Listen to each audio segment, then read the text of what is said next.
안녕하세요. 사연을 전해드리는 한 줄 일기입니다. 사연 시작하겠습니다.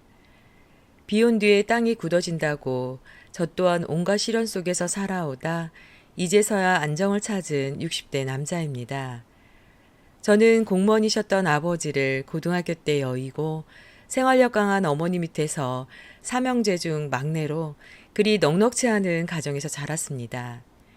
어머니는 옛날 분이지만 교육열이 워낙 강하셔서 저희 삼형제는 인서울대학을 다닐 수 있었어요. 아버지가 안 계시다 보니 살림살이는 넉넉지 않았고 어머니는 안 해본 일 없이 이것저것 닥치는 대로 일을 하셨습니다. 형들도 대학 다니면서 아르바이트를 해 생활비를 보탰고요. 큰형은 머리가 좋아 장학금으로 대학을 다녔고 어머니께 많은 도움이 되었죠. 그 당시에는 86년 아시안게임과 88년 서울 올림픽의 붐으로 수도권 부동산 가격이 급격히 상승세를 타던 시기라 부동산이나 땅에 투자하면 무조건 돈을 번다는 인식이 강했을 때였습니다. 그래서 어머니는 여러 일을 하시면서 한 푼 두 푼 모은 돈으로 작은 상가를 사셨고 몇 년이 지난 후 부동산 값이 오르면 갖고 있던 상가를 팔아 좀 더 규모가 큰 상가를 사는 방법으로 투자를 해 적지 않은 재산을 모을 수가 있었습니다. 여자 힘으로 그렇게 하기 쉽지 않은데 저희 어머니는 그만큼 생활력도 강하셨고 겁이 없으셨던 것 같아요. 말 그대로 대장부셨죠. 그런데 저는 집 형편이 좋아지자 용돈을 받았으며 친구들과 어울려 놀기 바빴고 집안에 그 어떤 도움도 되지 못했습니다. 한마디로 철딱서니가 없었어요. 그러나 공부만큼은 게을리하지 않았던 것 같아요. 지금 생각해도 그렇게 놀기 좋아했는데 공부할 때는 왜 그리 열심히 했는지 이해가 안 되네요. 그렇게 저 또한 원하는 대학에 진학을 했고 1학년을 마치고 군에 입대를 했습니다. 군 생활은 많이 힘들었어요. 요즘 말로는 간신병사라고 하죠. 제가 그 간신병사였어요. 지금은 군 생활이 편하다고들 하지만 그때 당시만 해도 얼차례나 폭언 폭행은 기본이었죠. 그런데 저는 군기 잡는다고 고참이 욕설을 하거나 폭행을 하면 말대답을 했고 고참들한테 참 많이 맞기도 했습니다. 그리고 취사 시간에 군기에 밥과 국을 많이 달라고 했다가 뱃속에 거지가 들어있냐고 머리를 맞는 일도 많았습니다. 군기라는 건 지금으로 말하면 군인들이 밥이나 국을 배식받는 식판이죠. 하루는 부대에서 힘든 일이 있었는데 그 다음 날이 휴가였어요. 오늘만 버티면 내일부터 휴가니 참자 하고 버텼죠. 그리고 또 제가 버틸 수 있었던 건 휴가를 나가면 친구들하고 미팅을 하기로 되어 있었거든요. 그렇게 휴가를 나온 저는 친구들 3명과 미팅 장소로 나갔고 3대3 미팅을 했습니다. 첫눈에 꽂혔다는 말처럼 제 마음에 쏙 들어온 여자분이 있었어요. 저는 제가 내놓은 볼펜을 그 여자분이 선택해 주길 바랬는데 다행히 그걸 잡더라고요. 저는 손수건을 내놓은 그분의 물건을 잡았고 그렇게 저와 여자친구는 짝이 되었습니다. 그 뒤로 저희는 편지를 주고받으며 연인이 되었어요. 여자친구는 웃는 모습이 참 예뻤습니다. 그리고 말하는 말투에서 진실함이 느껴졌고 다소곳하니 천상 여자였습니다. 가정 형편이 어려워 고등학교를 졸업한 여자친구는 회사를 다니고 있었어요. 저를 만날 때마다 자신은 돈을 벌고 있으니 저에게는 돈을 쓰지 못하게 했고 만나면 항상 본인이 돈을 많이 쓰곤 했죠. 미안해서 뭐라도 사주려고 하면 나중에 사줘, 돈 많이 벌면 하고 거절했어요.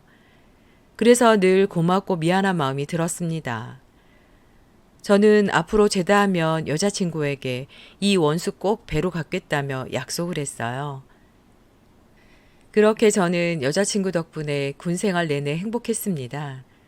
시간 가는 줄 모르게 저의 군 생활은 끝이 났고 만기 전역을 했죠.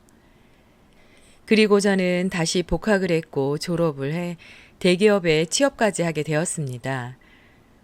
모든 일들이 너무 막힘없이 되어가니 힘든 줄 몰랐고 이 행복이 계속될 거라 믿었습니다. 그리고 저를 믿고 기다려준 여자친구와 3년 후 결혼하자고 약속을 했어요. 형들도 다 자리 잡았고 결혼을 해 아기 낳고 잘 살고 있었고 저는 어머니와 같이 살며 직장을 다녔습니다. 물론 여자친구를 어머니께 소개시켜 드렸고요. 어머니는 처음 인사 왔는데 부담 주기 싫다며 식사만 하실 분 궁금한 게 있으실 텐데도 아무것도 묻지 않으셨어요. 그런데 어느 날 갑자기 여자친구가 할 말이 있다며 저녁 퇴근 후 보자고 하더라고요. 퇴근 후 우린 만났고 식사는 생각 없다며 여자친구는 차나 한잔 하자고 하더군요. 카페에 앉아 한참을 침묵하던 여자친구는 우리 그만 만나자고 하는 겁니다. 그 말에 놀란 저는 갑자기 그게 무슨 말이냐고 물었지만 여자친구는 어머니께 물어보라고 자기는 할 말 없다며 앞으로 연락하지 말라는 그 말을 마지막으로 제 곁을 떠났습니다. 여자친구가 헤어지자고 한 이유는 어머니께서 저희 결혼을 반대한다는 거였습니다. 여자친구의 직업이 마음에 안 들고 인상이 너무 강해 보여 싫다는 거였어요. 제가 여자친구를 선택한 건 어머니와 정반대의 여자친구 모습 때문이었는데 그건 이유가 아닐 거라는 생각이 들었습니다. 어머니께 정확한 이유가 뭐냐고 따지고 드니 그때서야 어머니가 말씀하시더라고요. 여자친구의 직업이 너랑 맞는 것 같냐고, 집안도 그렇고 뭐 내세울 거 하나 없는 애한테 뭐가 아쉬워서 매달리는 거냐고 하시는 겁니다. 그러면서 하시는 말씀이 더 좋은 조건의 여자를 만날 수 있는데 왜 고등학교를 졸업한 조그만 회사 격리 일을 하는 애를 만나냐고, 난 절대 그 아이와 결혼 못 시킨다고 단호하게 말씀하시는 겁니다. 저한테도 이렇게 말씀을 하시는데 여자친구에게는 얼마나 모진 말을 하셨을까 생각하니 답답하고 더 여자친구가 보고 싶더라고요. 저는 그럴 수 없다며 회사며 집이며 몇 번을 찾아갔지만 만나주지 않았고 여자친구는 단단히 결심을 했는지 회사까지 그만두었더군요. 처음으로 제가 대기업에 다닌다는 게 자랑스럽지도 않았고 오히려 원망스럽기까지 했습니다. 어머니는 비교가 되었나 봐요. 저와 여자친구의 직업이 그래서 어울리지 않는다고 생각해 반대를 하신 거죠. 저는 삶의 의욕을 잃어버린 듯이 살았던 것 같아요. 그냥 습관처럼 집, 회사만 왔다 갔다 했고 친구들도 만나지 않고 페인처럼 그렇게 죽지 못해 살았습니다.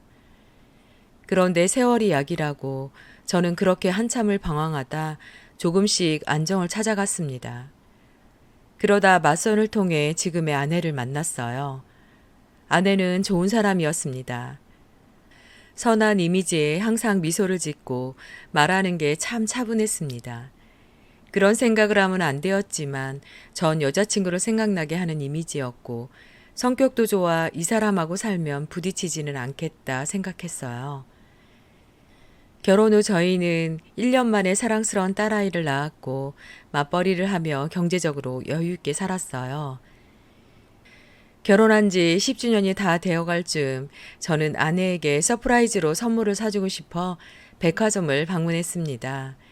그런데 구두 매장 옆을 지나는데 회식이 있어 늦을 거라던 아내가 신발 매장에서 신발을 보고 있는 겁니다. 아내에게 다가가려는 순간 그 옆에 서 있던 낯선 남자가 구두 한 짝을 들고 있었고 웃으며 아내를 내려다보고 이것도 신어봐 하며 한 짝을 내주는 겁니다. 저는 얼른 몸을 숨기고 두 사람을 지켜봤습니다. 남자는 구두가 마음에 든다고 말하는 아내를 일으켜 세우며 그럼 그걸로 사라고 하더니 아내의 손을 잡고 계산대로가 계산을 하더군요. 그리고 두 사람은 팔짱을 끼고 매장을 빠져나갔습니다. 저는 그날 집으로 가지 않았고 어머니 집으로 갔어요. 집에 안 들어가니 아내는 여러 번 전화를 했고 받지를 않자 어머니께 전화를 하는 것 같더라고요. 그 뒤로 어머님 집에 있는 걸 알아서인지 더 이상 전화는 없었고 저는 다음 날 바로 출근을 했습니다. 일은 손에 잡히지 않았고 당장 집으로 오라고 해서 물어보고 싶었지만 무서웠습니다. 딸아이 때문에요. 저는 퇴근 후 마음을 정하고 집으로 갔고 아내에게도 퇴근 후 바로 집으로 오라고 했습니다. 얘기 들어보고 결정하려고 아내와 식탁에 앉았습니다.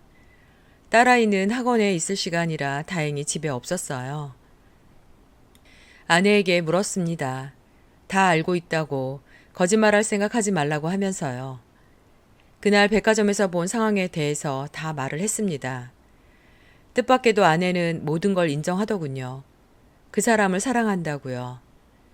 저를 알기 전부터 만나던 사람이었다고, 가족의 반대로 헤어졌다고 하더라고요.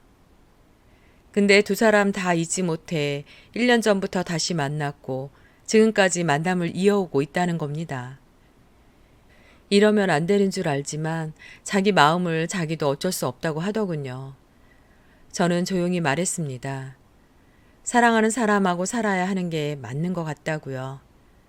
아이는 내가 맡겠다고 했더니 그렇게 하라고 하더군요.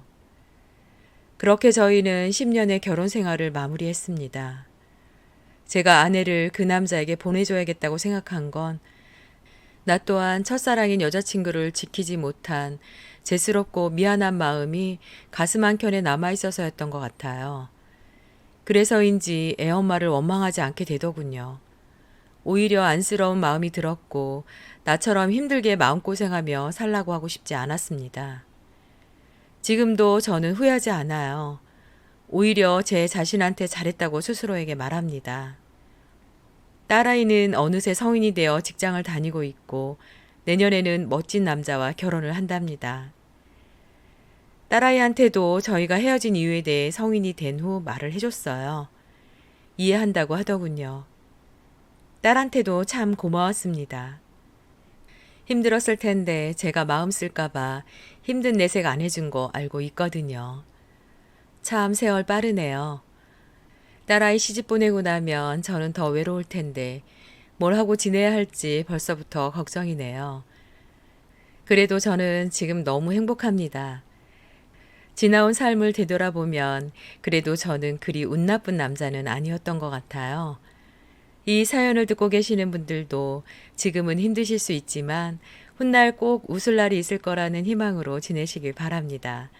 사연 들어주셔서 감사합니다. 지금까지 한주일기였습니다.